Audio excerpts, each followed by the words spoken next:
Bom dia! Bom dia. E aí, Letícia? Descansou nas férias?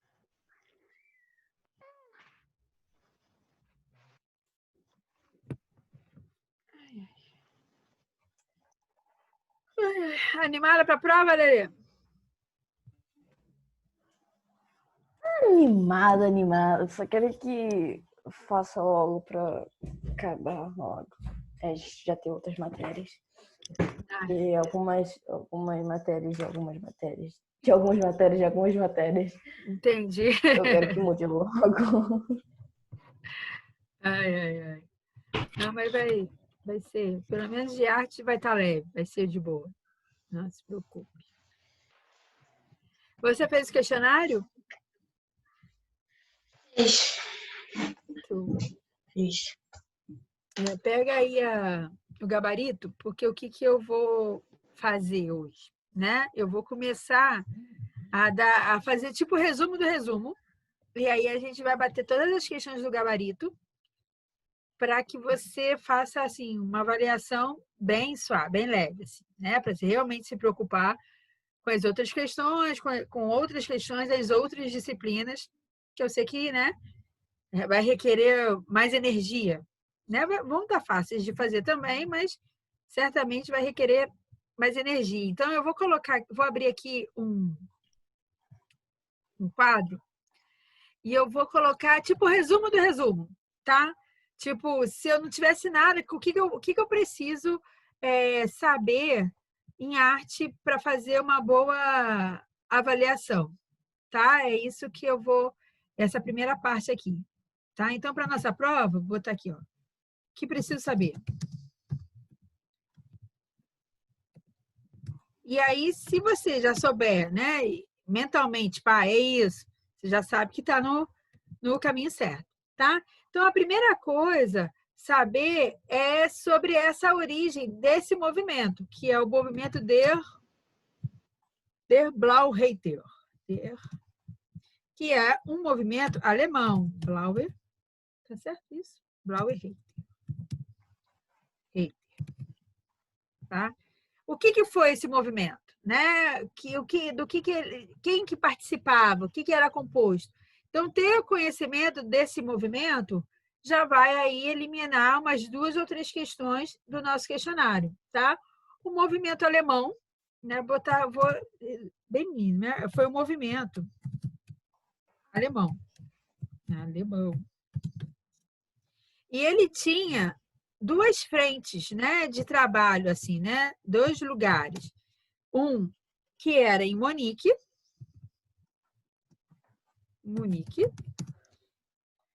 que tinha Kandinsky, deixa eu ver, eu não posso escrever, Kandinsky, que tinha Kandinsky que liderava, Vladimir Kandinsky, só que eu acho que é com N, não é? É com N, Kandinsky. E o outro é em Viena, com Paul Klee. Com Klee. Então, esse movimento começou na Alemanha, é um movimento alemão, tendo esses 2 lugares, 2 cidades, né, de maior desenvolvimento, e cada um desses pintores nesses locais, tá? Kandinsky em Munique e Klee em Viena, tá? O que esse movimento buscava?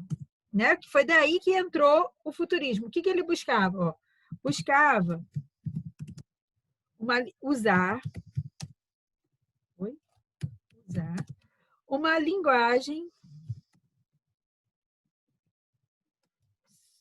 subjetiva das forças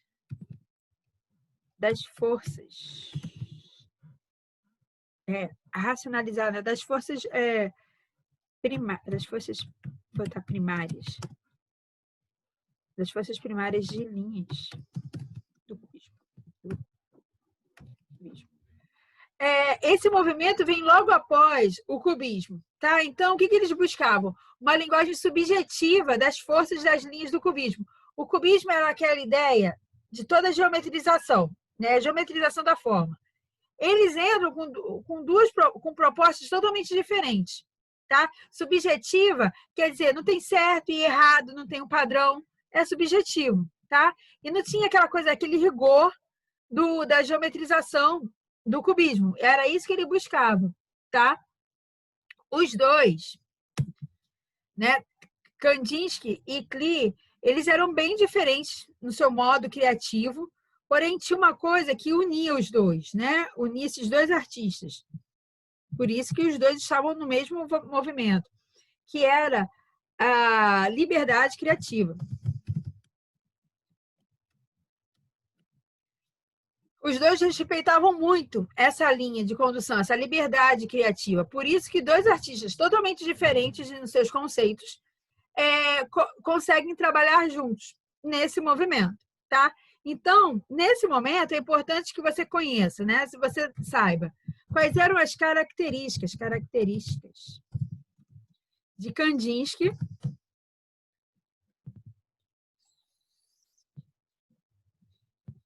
e quais eram as características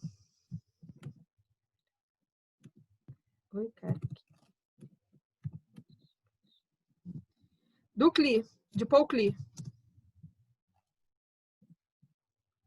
De Klee. Os dois eram abstratos, tá? Porém, Kandinsky, ele trabalhava literalmente com a abstração. Você vai ver qualquer obra de Kandinsky, você vai ver que ele é tão primário, entre aspas, né? Tão puro na ideia das linhas e das formas, que ele vai vir a ser considerado o pai do abstrato. Tá? O pai do abstracionismo começa com todas as teorias, todas as ideias, todos os conceitos que Kandinsky aplica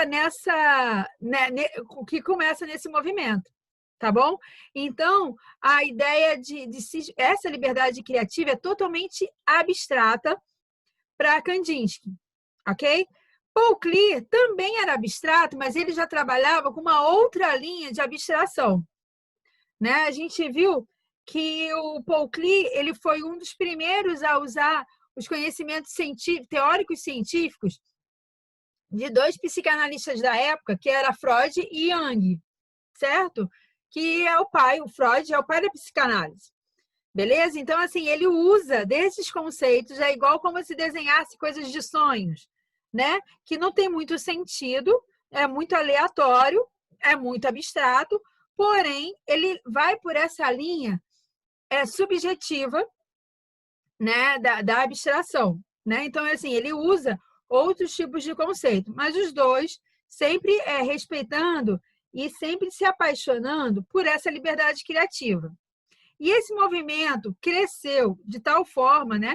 Outras pessoas foram aderindo, né? E que eles criaram um conceito, né? Um novo movimento que vem a ser o futurismo.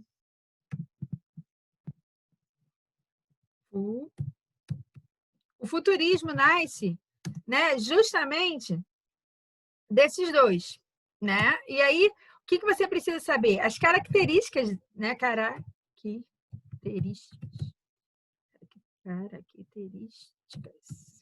As características desse movimento, né? E ele, assim, uma característica fundamental, principal, foi que ele surge cercado, né, de manifestos futuristas. Né? O que eram isso? Eram documentos, né? Como se fosse uma carta, né? Do que a gente pretende, né? Quais são as nossas ideias, o que a gente quer. Isso não foi apenas um trato, né? Foi escrito um documento registrado na imprensa da época. Tá? Então, assim, começa com os manifestos. E essas pinturas não tinham o rigor da figura, né? Não tinha também o rigor, não precisava ser totalmente abstrato e tal, mas eles gostavam de tentar colocar, né? O que eles queriam imprimir nas suas telas eram o movimento e a velocidade. Tá? Era isso que eles queriam, era isso que eles pensavam, coisas do futuro, da indústria, tudo que estava acontecendo, fervilhando naquele momento, eles estavam numa guerra iminente, então também isso vai vir a florescer no futurismo, beleza? E aí a gente fecha o nosso resumão de trabalho, tá? Então, assim, é basicamente isso. Então, se você tem... Ai, meu Deus! Ah, tá certo. Então, se você tem todos esses conceitos, você vai conseguir fazer uma excelente avaliação, tá? Vou dar o gabarito agora, e vou comentar o gabarito do questionário, tá? Quem não fez, toma nota, anota aí, letra, número 1, A, B, né? Tenta fazer, porque, assim, ele é base para a sua prova, tá? Eu não lembro, deixa eu ver quantas questões. Depois eu vou ver aqui quantas questões foram, para a gente poder. Foram 18 ou 19, acho que foi 18. Então, vamos supor que tenha sido 18. 7 questões dessas 18 eu tirei para a prova. Então, assim, se você prestar atenção e tomar nota desse gabarito, a possibilidade de você tirar o notão em arte sobe aí para 60%, 70%, 80%. Tá? É só você prestar atenção, né? E gravar. E se você fizer, melhor ainda, porque aí fica mais do que registrado, mais do que fixado. Então, número 1, eu perguntei o seguinte: o futurismo tinha como tema principal o olhar para o futuro e o desprezo ao passado, né? Uma também das características do futurismo. Baseado nessa informação, qual característica abaixo não corresponde ao movimento citado? Então, seria a letra C, desprezo às novas tecnologias e culto à cultura dos antepassados. Tá? Muito pelo contrário, tinha um total interesse nas novas tecnologias, era isso que estava importando, né? A velocidade, o movimento, né? E o culto, a cultura dos antepassados, tudo que envolvia o passado era descartado. Beleza? Então, assim, a letra C é uma característica não verdadeira. Beleza? Então, a número 1, C, seria a resposta. Vamos lá.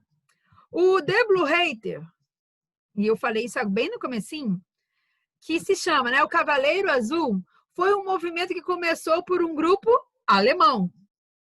Tá? Não tem número 2, A. 3. O contrário de abstrato é figurativo? Letra A, verdadeiro.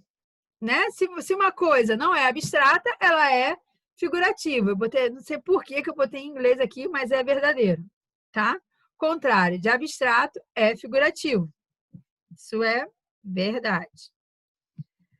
Essa questão número 4 foi uma questão do livro de vocês. Tem até um exercício exatamente com essa figura, tá? E eu transformei, então, aquela questão do livro numa questão do questionário. Então, todas as opções são fotografia do universo interior do artista. Nesse caso, é o Paul Klee, tá? Trabalha os sonhos de Paul Klee, uma ideia de sonho, né, de Paul Klee. Do universo do artista, exceto, então vamos lá, próprios sonhos, está correto. Espaços confusos, está correto. Imaginação, está correto. Então, a única coisa que não tem nessa figura de pessoas normais. Você não vê aí uma paisagem normal, um desenho de uma figura normal, né? A ideia, assim, tem uns personagens, mas são bem animalescos, assim, né? São bem quadradões, assim, tá? Uma mistureba. Então, não tem nada muito normal, muito figurativo. Não tem. Se a gente todo o tempo está falando de abstração, não pode ter nada figurativo. Certo? Próxima, número 5. De novo. Paul Klee foi o primeiro a considerar os estudos da época, realizado por Freud e Jung. Verdadeiro. Tá? Ele pegou, ele inseriu nas suas obras muitos desses conceitos da psicanálise. Tá? 6. Leia as afirmativas abaixo e marque a que for verdadeira. Então, 1. O grupo Der Blaureiter buscava usar a linguagem subjetiva? Sim. O grupo se contrapôs às forças racionalizadoras, né, ou primárias, das linhas de investigação cubista? Sim. Então, questão 1 e 2 estão corretas. Seria, então, a letra B. B está correta. Essas duas afirmações aí estão corretas. Tá? Racionalizadoras é primárias, logo do início das linhas. Então, tá certo. Ele foi contra a isso. 7, ainda sobre o movimento. Ó. O movimento Deblo-Reiter estabeleceram-se em duas frentes, duas cidades. Quais são elas? Monique e Viena. Monique com Kandinsky e Viena com Paul Klee. Ok? 8. Os estilos de Kandinsky e Paul Klee eram bastante diferentes. Qual era a paixão que os unia? Liberdade criativa. Era o que unia esses dois pintores tão diferentes e tão iguais. Vamos lá. Para Kandinsky, o artista deve compor seu quadro como um músico compõe uma ópera? Sim. Essa liberdade criativa. Então, 1 está correto. 2. As formas e as cores devem ser utilizadas como notas musicais? Sim. O espectador, diante do quadro, deve viver uma experiência visual como... Está errado aqui, eu escrevi sem querer errado. Como se estivesse em um concerto? Sim. Então, a opção correta é a letra A. 1, 2 e 3 estão corretas. 10. Durante anos, Kandinsky se correspondeu ativamente com o músico e compositor Arnold Chopin, né? Chopin. Qual era o seu maior objetivo? Compreender a expressão musical e tentar transpô-la para uma expressão visual. Letra B. Tem um tópico no seu livro só falando de Kandinsky. E aí todas essas comparações com a música, tá? Eu marquei lá para você dar uma lida. 11. Para Kandinsky, a pintura abstrata deveria tocar o que no espectador? Tocar a alma. 11, letra C. 12. Kandinsky é considerado o pai da abstração, então, pai da arte abstrata. Isso é muito, muito, muito, muito, muito importante. 13. Paul Klee foi o primeiro a considerar os estudos da época, realizado por dois cientistas. Quem são eles? Freud e Jung. Tá? Galera, leia a questão. Letra B, Maiara e Maraísa. Desde quando são duas cientistas? Daí você já matava que não é. Cristóvão e Colombo. É um nome só, né? Cristóvão Colombo é uma pessoa. Então, aí você já sabe. Yang e Yang. Até aqui estava errado, porque era Ying e Yang. É com I aqui. Ying e Yang. Ying e Yang. Aquele símbolozinho japonês. Né? Então, até errando você acerta. Se você lê a questão, você mata, né, essa opção aí, a letra 13. Tá? Freud e Jung são os únicos cientistas assim, que mesmo que você não tenha lido o livro, você chuta certo. Tá? Maiara e Maraísa não, gente. Não são cientistas. Não são. Tá? 14. Na busca pela representação do universo interior, Klee buscou o que deixou em segundo plano os temas das pinturas? Harmonia e equilíbrio. Tá? Mesmo que ele trabalhasse com um sonho, ele não se preocupava, então, nem com a harmonia, nem com o equilíbrio. Tá? 15. O que mais caracterizou o movimento futurista? Publicação de uma série de manifestos, que são documentos, tá? Caracterizou o movimento futurista. Semana de Arte Moderna, não, porque isso aconteceu bem depois disso. Semana de 22 é a mesma coisa de Semana de Arte Moderna. Publicação das músicas e das óperas. Em nenhum momento, né, a gente falou disso. Então, publicação de uma série de manifestos. Ok? O Manifesto Futurista evidenciava uma transformação radical da cultura e dos costumes sociais. Um dos principais objetivos era negar radicalmente o passado. Tudo que voltava para o passado, os futuristas, né, pelo próprio nome, eles renegavam, né? Eles queriam negar. Na verdade, eles não levavam em consideração isso. 17. Os futuristas valorizavam todos esses elementos na sociedade, exceto coisas manuais, tá? Manufaturadas, detalhadas, nada de manual. Era tudo moderno, né? O mundo moderno, a velocidade, a guerra, o movimento, trabalhos manuais não era o que era levado em consideração, tá? Nenhum futurista vai falar sobre isso.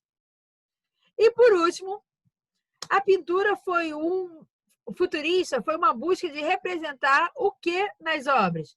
Movimento e velocidade. Ponto. E assim, temos 18 perguntas, da qual 7 delas estão na prova. Então, você tem aí um questionário já todo gabaritado, da qual você só precisa estudar pelo questionário para conseguir uma boa nota, para conseguir a nota máxima, tá? Então, é proibido tirar menos de 70 nessa prova. Não tem por que tirar menos de 70, tá? E aí eu até brinquei e falei assim, quem tirar menos de 70 vai ter que cantar pra gente na nossa próxima aula. Então, como todo mundo quer ser poupado dos ouvidos e do coração, por favor, 70 é o mínimo que você pode tirar. Ok? Dúvida, galera? Fale agora ou cale-se para sempre. Alguma questão não resolvida?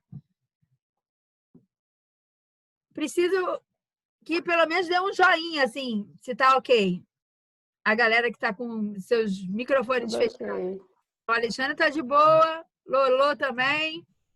Mais alguém? Alguém falou pão de queijo, mas não é o Israel, beleza? Aninha, beleza? Mais alguém? Então, vamos sextar aí. Bom final de semana, boa prova. Qualquer coisa é só falar. Beleza? Beijão, ó. Tchau, tchau. Essa aulinha está lá na plataforma, tá? Então, na dúvida, é só pegar as questões lá. Tchau, tchau. Tchau, Marquinhos.